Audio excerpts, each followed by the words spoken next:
ॐ भूर्भुवः स्वः तत्सवितुर्वरेण्यं भर्गो देवस्य धीमहि धियो यो नः प्रचोदयात्। ॐ शान्ति शान्ति शान्तिः। Namaskar, my dear friends. This is video number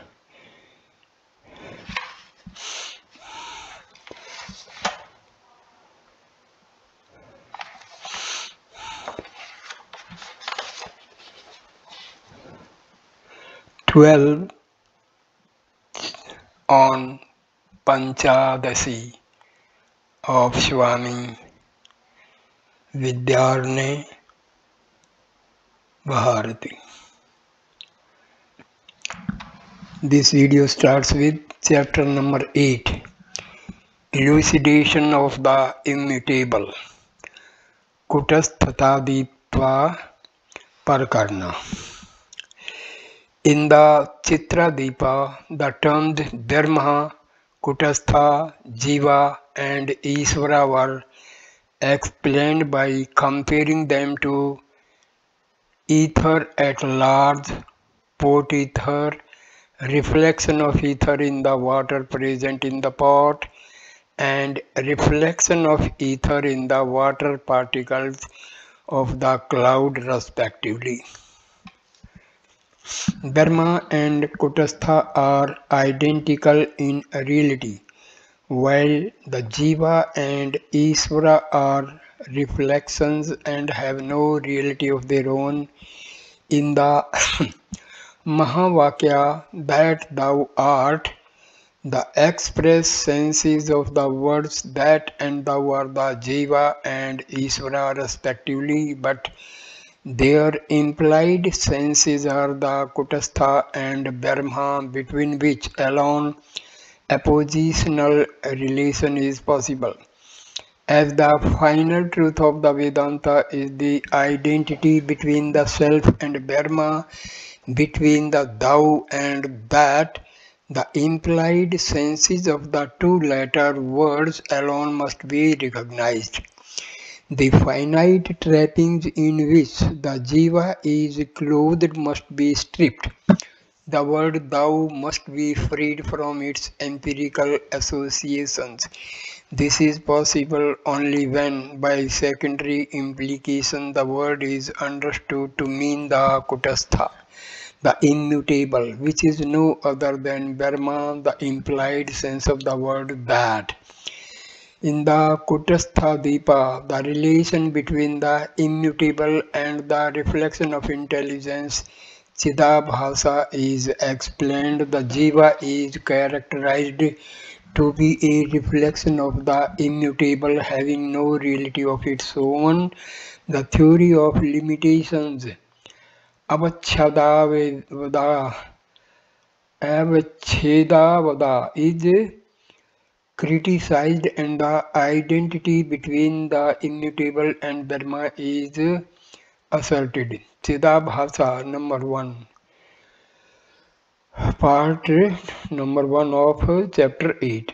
Chidabhasa and Brahma intelligence. First, the reflection of intelligence is distinguished from the immutable Brahma through an analysis of external perception. According to the Abhasavada, in an act of perception, there are 4 facts involved. A. The intelligence qualified by the internal organ together with the Chidabhasa is the perceiving agent. B. The intelligence qualified by the mental mode together with the Abhasa reflection is the means of valid knowledge. C. The intelligence limited by adjuncts like pot, etc. is the object intelligence.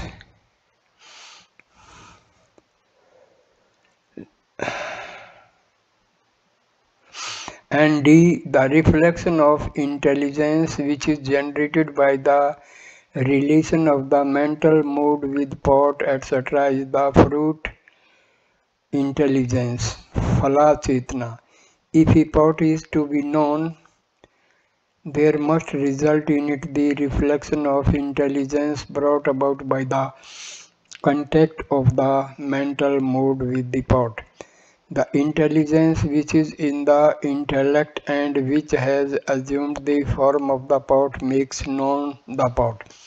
But the knownness of the pot is caused by Brahma intelligence. It may then be asked, if the knownness of the pot be due to Brahmana intelligence, what purpose is served by the presence of the intellect? To this objection, the reply is the intellect is the instrument for making the pot known. Prior to the intellectual cognition of the pot is made manifest by Brahmana intelligence, not as known but as a thing unknown. And after the mental mood has come into contact with the pot, the same intelligence manifests the pot as known. Both the statements I know the pot and I do not know the pot have Brahma intelligence as their basis. Let Brahma illumine the unknownness of an object, there being no apparatus of perception. But what part has Brahma to play in the perception of an object? If thus it be asked, we reply, just as Brahma generates the attribute of unknownness in an object which is not perceived, it generates the attribute of knownness in an object which is perceived. It may then be objected that as the instrument of perception is intellectual cognition through the channel of the senses, the intellect alone is sufficient to reveal the object, and that no purpose is served by the abhasa or the reflection and of intelligence. But this is not sound. The intellect which is inert, non-intelligent like the pot etc. is powerless to manifest any object. Let us imagine a wall studded with pieces of mirror. When the rays of the sun are reflected in the mirrors, we may well say that the wall is illumined both by the reflected rays and by the direct rays of the sun. But when there is neither the sun nor the reflection of its rays, though there may be mirrors, the wall is not illumined. Minds are like mirrors, ineffectual in themselves to reveal objects. Reflection is necessary. If the mirror are to manifest the wall, and the sun too is necessary if there is to be reflection at all. It is only that intellect which is endowed with the reflection of intelligence that is able to accomplish the perception of an object. Knownness of a pot means the generation of the fruit, namely the Chidabhasa in that pot. When a mental mood comes into contact with the pot, there is generated in the pot a reflection of intelligence, and it is this reflection that reveals the pot and is called the fruit phala. It cannot be said that Brahma intelligence is the fruit, for even prior to the perception of the object, it existed and will continue to exist when the perceptive process has come to an end. The fruit that is generated in the external objects of perception is not intelligence as such. It is only the reflection of intelligence. It is futile to quote Sureshwara and say that Brahma itself is the fruit. The real intention of Sureshwara is to say that the fruit is similar to Brahma intelligence. Really, the reflection resembles the prototype. What is generated in the object of perception is a reflection of Brahma intelligence, which in turn illumines the object. Thus, it is clear that while Brahma is not the same as the Abhasa, it is yet the basis of the latter. The Abhasa is an appearance of which Brahma is the reality. The distinction between Brahma and the Abhasa may be seen also in the following way. Brahma intelligence illumines the mental moods, the Abhasa and the object of perception, whereas the Abhasa reveals the object alone. Thus the object is illumined by two intelligences, the real intelligence that is Brahma and the reflection that is the Abhasa. First the object is known and then there is the knowledge that the object is known. The latter kind of knowledge is called by the logicians reflective cognition, which is referred to in the Vedanta by the term Dharma intelligence. The perceptive process reveals two clear-cut stages. This is a part we see, and later on we add I know this part. The first of these statements indicates the activity of the Abhasa, and the second points to the fact that Brahma is the basic intelligence which accounts for the knownness of the object. This is the distinction. Then that an analysis of the perceptual process yields. Without the abhasa, there cannot be the perception of the object, and without Brahma intelligence, there cannot be the generation of the abhasa, which stands to Brahma as a reflection to its prototype. The distinction between the abhasa and Brahma is made patent also when we study the case of internal perception.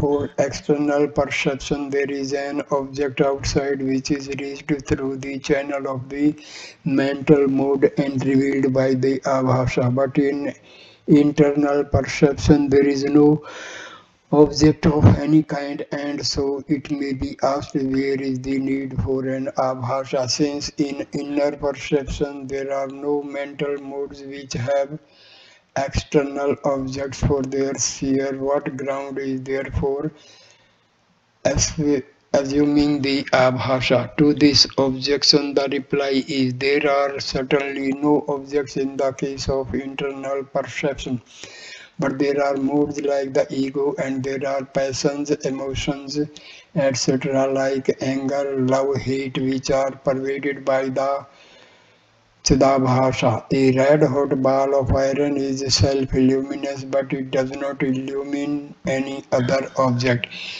In inner perception, there are no objects to be revealed by the Chidabhasha, but still there are mental modes which it pervades and illumines. Just as the fire which pervades the ball of iron illumines the ball alone, the Abhasa pervading the mental modes reveals them.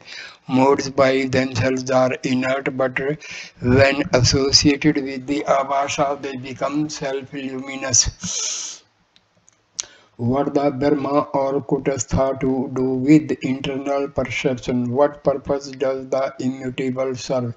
In the case of external perception, it was seen to be the fundamental basis for perception as well as for non-perception of an object. Similarly, with regard to internal perception, it is the funda foundational intelligence which reveals the existence as well as the non-existence of mental modes.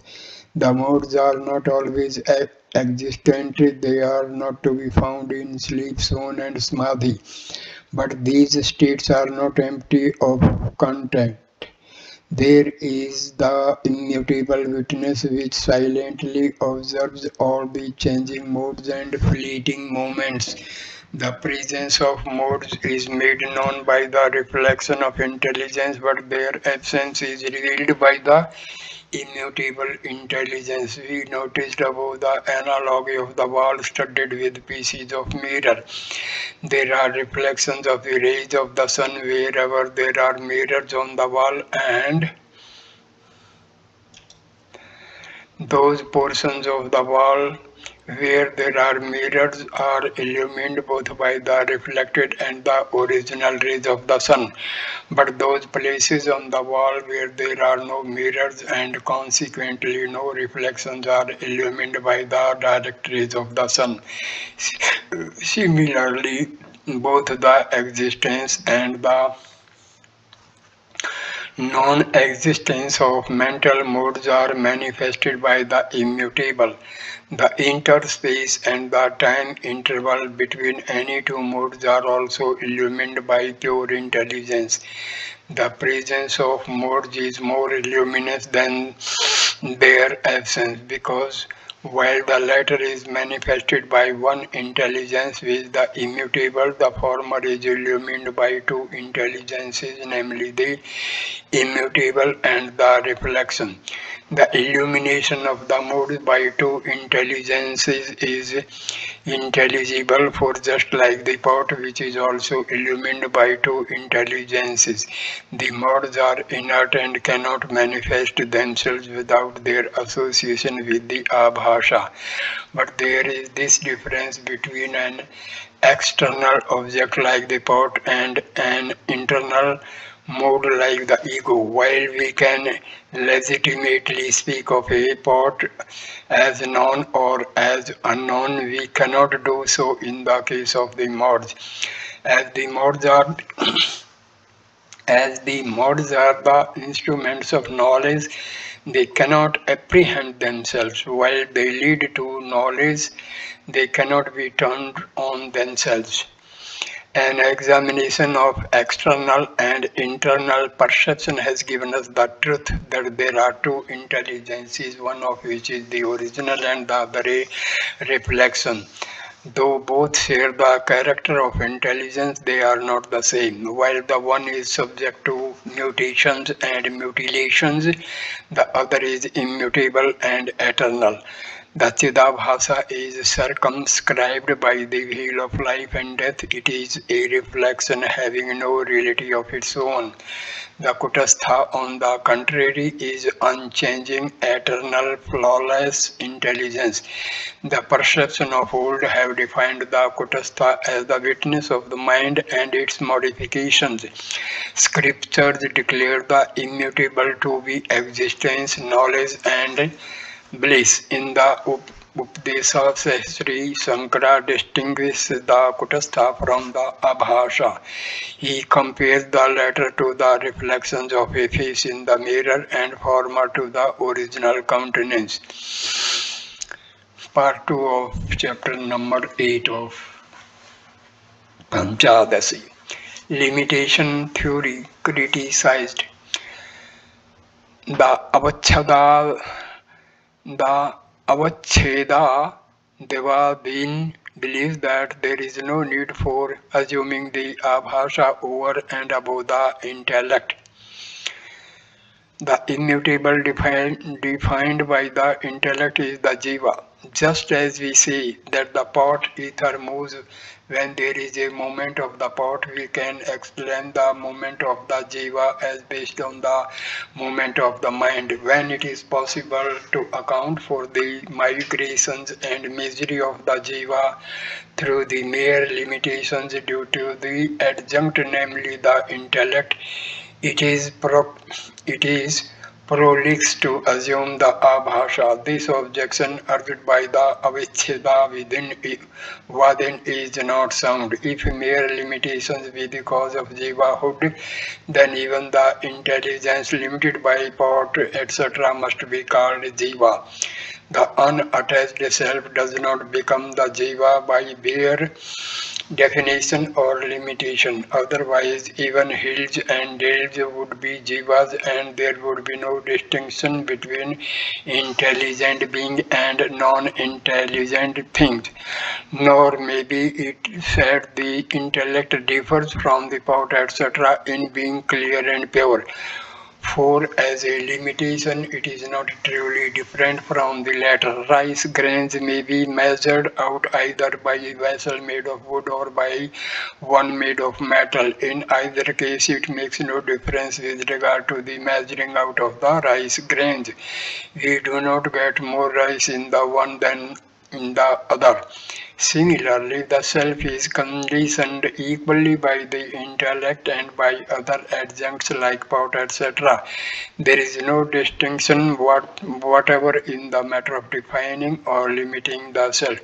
Thus, if the limitation of the self by the intellect be what constitutes jivahood, then it may be said with equal validity that even such extraneous adjuncts like the pot, etc., convert the self into jiva. The Avechhavadin may turn around and say that in the example of measuring out the rice grains, though the two vessels equally and without any difference whatever measure out the grains, there is this distinction between them that while the wooden vessel has no capacity for reflection, the other has. This objection is a contingence of the acceptable, while the non-intelligent objects like the pot, etc., do not have the capacity to reflect, the intellect has, and it is this reflection of intelligence that is called the abhasa. Hence, their limitations of the self does not invest it with jivahood. Where the extraneous adjunct is the mind, there the self is reflected, and this reflection of intelligence is termed the jiva or the abhasa. The abhasa is that which has a limited manifestation, while it is devoid of the characteristics of the prototype, namely the self. It shines like the latter. It is unlike the self since it is subject to attachment and mutation, and it is like the self since it possesses at least limited luminosity. It may be objected that the abhasa has no existence apart from the intellect, nay, that it is identical with the latter just as the pot is identical with clay. But if this objection be true, then the intellect must be non-different from the physical body, since it is seen to be dependent on the latter. The difference between the intellect and the body may be sought to be maintained on the ground that the intellect survives the destruction of the body, and that this is known from the evidence of scripture. But there are also scriptural passages which declare the entry of the reflection of intelligence which is different from the intellect. The opponent may assert that the entry of that intelligence alone which has the intellect for adjunct is possible. But this statement is not in consonance with the evidence of scripture. For the Atriya Upanishad, assuming the entry of the self which is distinct from the intellect, declared that it entered. In the words of the Upanishad, the self observing without me this psychophysical organism would not be breaks open the middle part of the head, enters through that channel and migrates. But how the non-attached self comes to be attached to the body, we cannot say. Just like creation, the entry of the self cannot be explained, but both the concepts of creation and the self's entry share in the common character of being illusory. The creation of the world and the self-entry which constitutes jivahood are both of them not absolutely real, and they perish when there dawns the light of Brahmana intuition. Part 3 of chapter number 8 of Panchadasi, the immutable self. While pointing out that the abhasa is not absolutely real, the scripture declares that there is an absolute reality different from the abhasa. The kutastha is indestructible and immutable, unattached and eternal. The opponent may quote here a scriptural passage which reads, "This body verily deserted by the jiva dies, but the jiva does not die," and argue that the jiva is not changing and perishing, that it is immutable and permanent.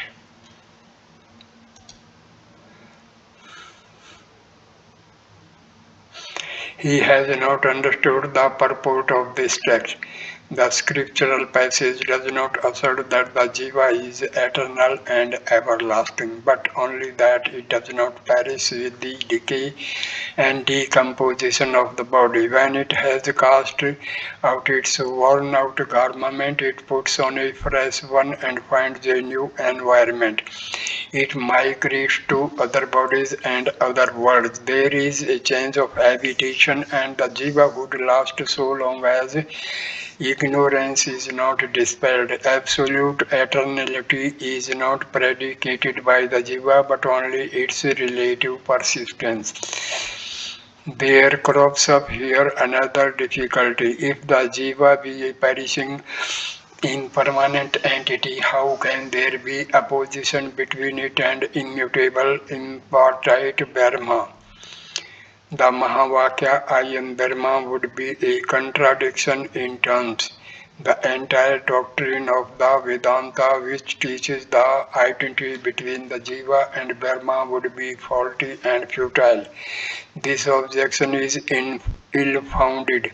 There are two kinds of oppositional relation: opposition in the principal sense and opposition through sublation. Between the Kutastha and Brahma, there is opposition in the principal sense.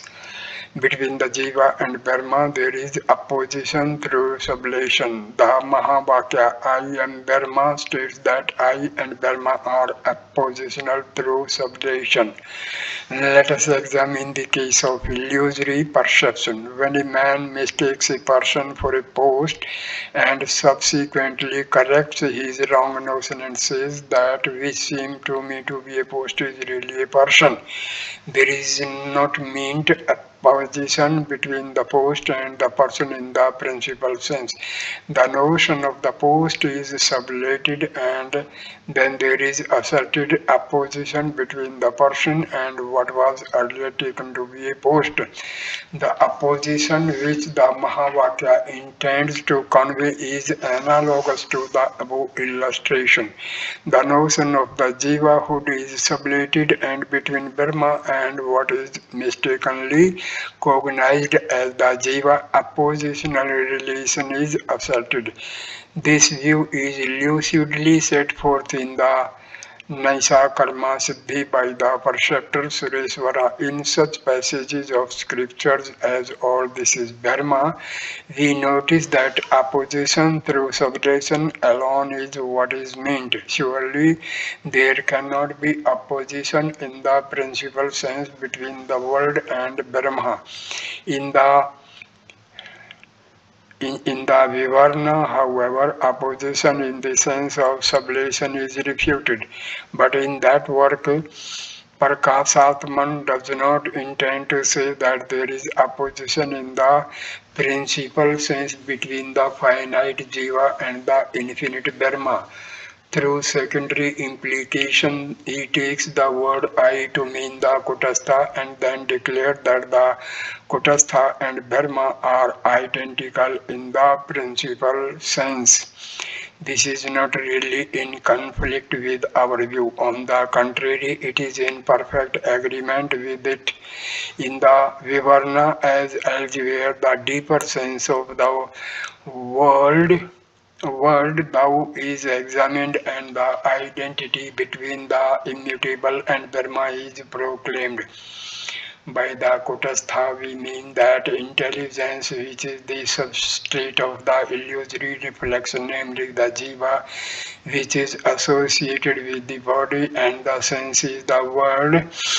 Dharma denotes that substrate which is declared in the Vedanta text to be the basis of the illusion of the entire world. Just as the world is superimposed on Brahma intelligence, the Jiva reflection, which is but a part of world, is also superimposed on the name Brahma. In the Mahavakya that thou art, the word thou denotes the Kutastha, and the word that Brahma superficially understood the Two words seem to conflict in their denotations, but the difference between them is the result of the difference in superimposition. The word thou signifies the self, whereupon the jiva reflection, which is a part of the world, is superimposed. The word that implies Brahma, wherein the entire world is superimposed. But when unreal superimposition is discarded, the self is seen to be identical with Brahma.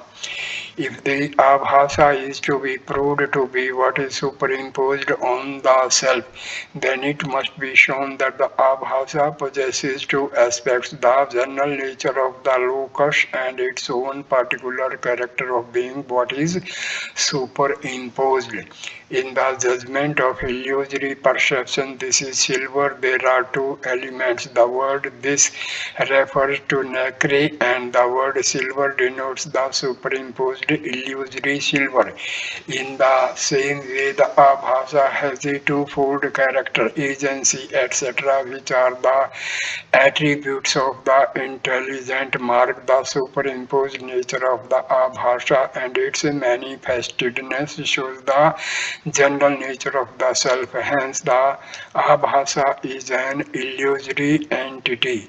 It is non-discrimination that is the cause of illusion. We do not determine what the intellect, the abhasa, and self and the world are. We superimpose on the self what is not the self, and consequently, being deluded, we get involved in the vicious circle of metempsychosis. But he is called the liberated who searches for the truth in the Vedantas and determines the real nature of the self to be different from the intellect, etc. So I stop this video here. Next video will be